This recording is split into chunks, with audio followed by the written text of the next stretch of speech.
Hello, and welcome to the MMA Mic Drop Podcast. My name is Jade Bunky, and I'm typically joined by MMA Milo, but he is out snowboarding right now, so I'm going to break this down myself. But don't worry, I'm going to break down every single fight that's about to go down at UFC Seattle. Henry Cejudo versus Song Yadong, and this fight card is absolutely stacked. I can't wait to watch it, and I'm sure you can't wait to watch it as well. If we are to give it a grade, I would give it an A-. I would probably graded a little bit higher if some of the fights did not fall off, but the UFC has done a great job actually creating some really intriguing replacement fights on this card, and the prelims in particular are absolutely stacked. I'm excited about that. The main event is good, so let's get right into it. So the main event, Henry Cejudo versus Song Yadong. What do we have in Henry Cejudo? You already know that he is a former two-division champion, an elite level wrestler. He won a gold medal actually in wrestling, but he's just not a good wrestler. He has tight boxing. He throws with power. He is a complete mixed martial artist, and he is an elite level athlete. The problem is he's 38 years old. And even though he's looked good in the last two fights even though he lost, it was against Aljamain Sterling and Merab, right? So you're talking Aljamain Sterling was the champion at the time. Merab, this is before he got his title shot. But he's losing close decisions to the best fighters in the game, even at this age.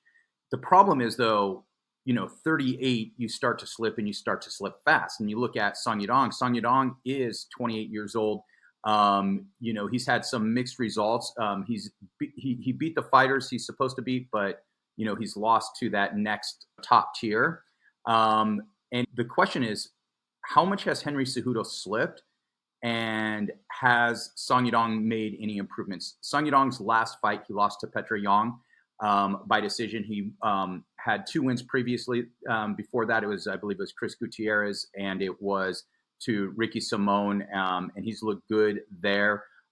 This is an interesting fight, even at Henry Cejudo's age. I think it is going to be a pretty close fight.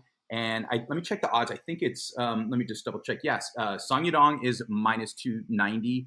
And I think that's just due to the age. And I think he's going to get it done. Give me Song Yadong by a decision in a fairly competitive fight. All right, the co-main event. And this fight is absolutely insane to have on a free fight night card. It is Brendan Allen versus Anthony Hernandez.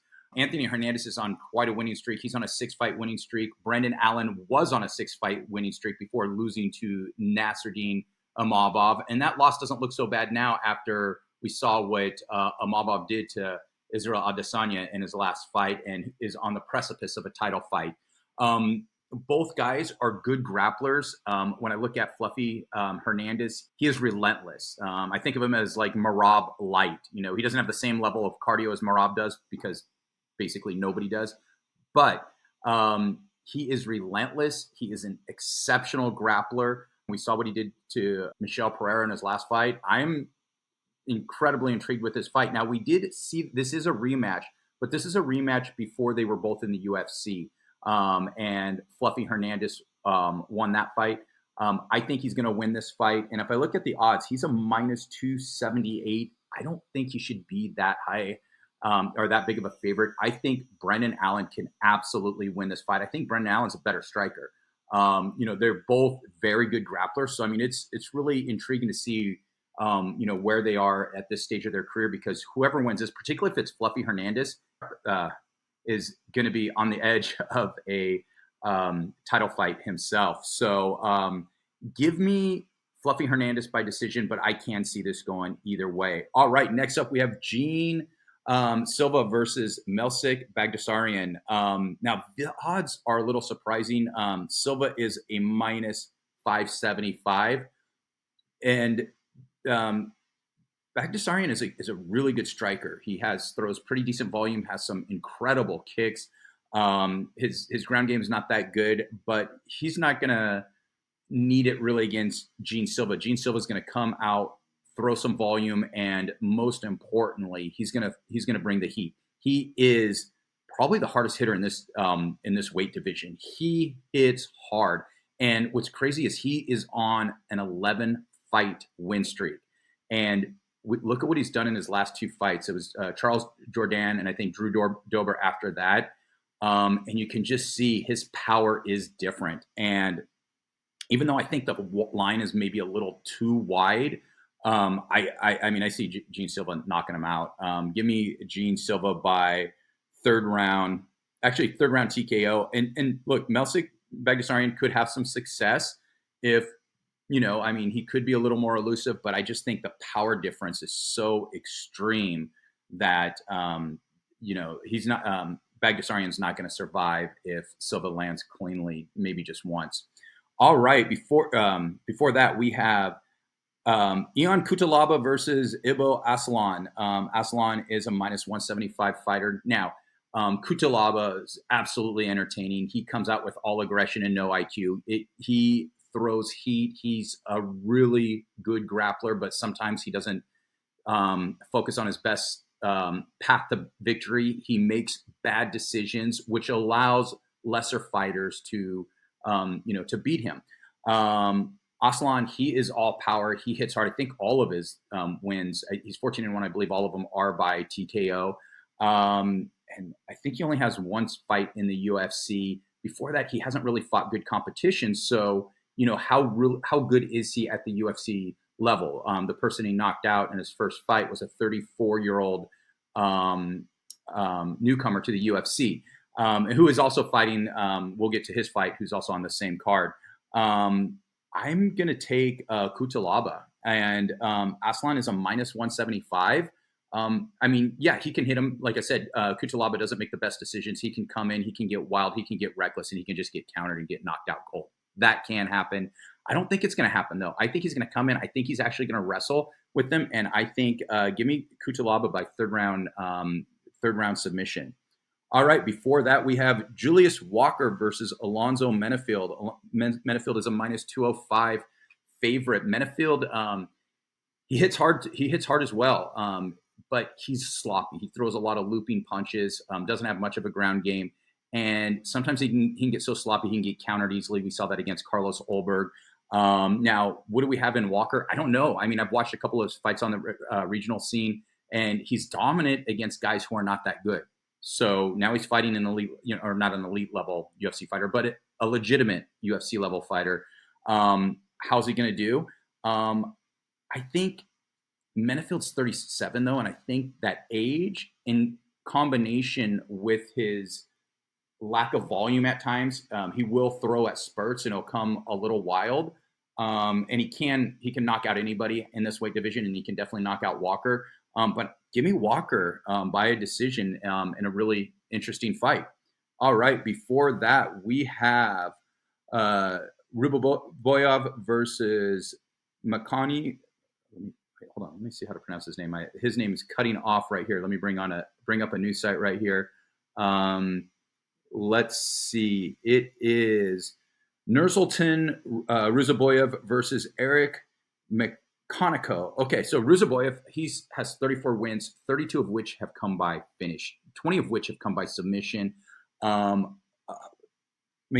I haven't even watched him fight. I just know he's a newcomer to this division, and I know Ruziboev is a good UFC fighter, even though he's only had a couple fights in the UFC. He is absolutely going to smash him, I believe, and I'm going to click on this right now. I think,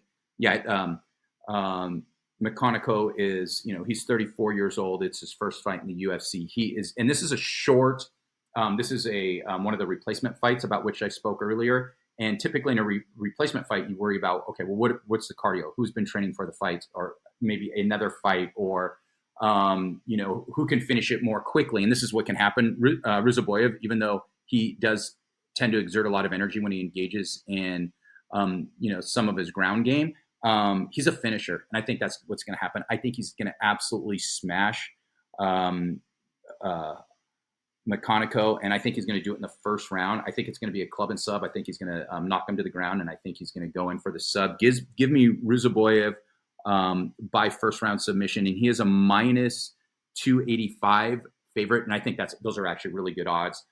If you're on DraftKings or if you're on FanDuel, I would actually, you can create depending on what bet you do, you pick an MVP where those points are weighted.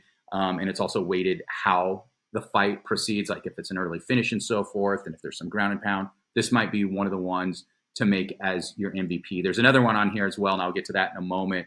But that's a great fight. Oh, you know what? And it looks like some of the fights are a little bit out of order. So I'm sorry if I am a little out of order. Third from the top, we didn't mention this, is Rob Font versus Jim Matsumoto. Now Rob Font, he's 37. He was a legitimate top 10. Fighter. It looks like it's coming in as a catch weight, a 140 catch weight. Gene Matsumoto he's a 16-0 prospect. I believe he's 25 years old. I expect for him to get it done. Give me Matsumoto by decision. And let me just check the odds real quick on that. Let's see if I have them. Let's see. Okay, I am looking at a site that does not have this fight listed with odds. So my apologies. I can't give you that one. Give me the young prospect on that one. I just think Font, he's still a good fighter. I just think he's a little too old at this stage. And then it was the featured prelim fight that I didn't mention, Andre Fili versus Melquizael Costa. I think this is a fascinating matchup. I mean, when we look at Fili, he has a complete MMA game. He's a decent wrestler. He's a good striker, throws a lot of volume and so forth. I just don't think he's elite at any one thing. He's just well-rounded. And I think he's 34 right now. Let me just click on this and check. I think he is 34. So he's starting to get up there in age a little bit. He's been around forever. He's a solid UFC fighter. Not going to be not a top 10 guy, but he's, definitely, a solid fighter. And when I look at Costa, I like Costa. He's a really fluid striker. He mixes in his kicks and his punches very well, and he throws good volume. And I think that's what's going to happen. I think he's going to out-volume him. He's going to out-volume Fili, and give me Costa by, I think, a pretty non-controversial decision. I think it'll be pretty clear-cut. Maybe not dominant, but it'll be pretty clear-cut. And let me see if I have the odds on here. Oh, it's a pick. Fili at minus 105. Melky at minus 115. So I think those are good odds for Costa. All right, let's see. Where were we? Let me just bring this site back up now. I'm going between two different sites right now. Ricky Simon versus Javid Basharat. Another great fight. And this is what I mean. The prelims are absolutely stacked. I mean, this is and so is, like having Ruziboev on a prelim, Cutelaba, and you had, I believe you even had, before some of the other fights dropped off, you had Curtis Blades. I think that was a main event though, but that's what I'm saying. These are good prelim fights for a fight night card. And that's one of the things that makes this card, so absolutely incredible. But all right, Ricky Simon versus Javid Basharat. Basharat was undefeated. He is now 14-1. He lost to Arman Zahabi, a 37-year-old fighter, and that should cause a little bit of alarm. And the reason why I wanted to mention that, and I'm looking over here at my phone, and I'm just want to, Ricky Simon, he's lost 3 fights in a row, and you think, okay, well, he's lost 3 fights in a row. How much has he dropped? And maybe he's dropped a little bit, but think about the fighters to whom he's lost: Son Yadong, Mario Bautista, Vincius Oliveira. I mean, these are all really good fighters. And what this tells you is maybe Simon's not top 10, maybe he's not top 15, but he is very good. And I think Basharat is a good fighter too. Is he a top 15 level fighter? I don't know. And I think I'm actually going to take Ricky Simon, despite the fact that he's on a 3-fight losing streak. And despite, I guarantee you, he is going to be, oops, let me check. It is not working. I guarantee you he is going to be, Basharat is going to be the favorite. So my question is, to what extent? And let's see, Basharat. Yeah, he's a minus 298 favorite. I think that's absolutely nuts. Absolutely nuts. Can he win the fight? Yes, he should not be a minus 298 against Ricky Simon. All right. Now, before that, we have Mansur Abdul-Malik versus Nick Klein. Mansur's going to smash him. He's going to absolutely freaking smash him. I watched this guy in the Contender Series. He is a crazy athlete. He is all power. He's an elite level wrestler. He's a former D1 wrestler. I don't know much about Nick Klein. I don't need to. I'm just going to tell you he's going to get smashed. And the odds. Oh wait, let me see. Yeah. Malik is a minus 920. So yeah, he is going to absolutely smash him. And this is going to be, I think it's going to be first round, just ground and pound TKO. He's going to get him on the ground and just absolutely smash him. And then opening the card is Modestas.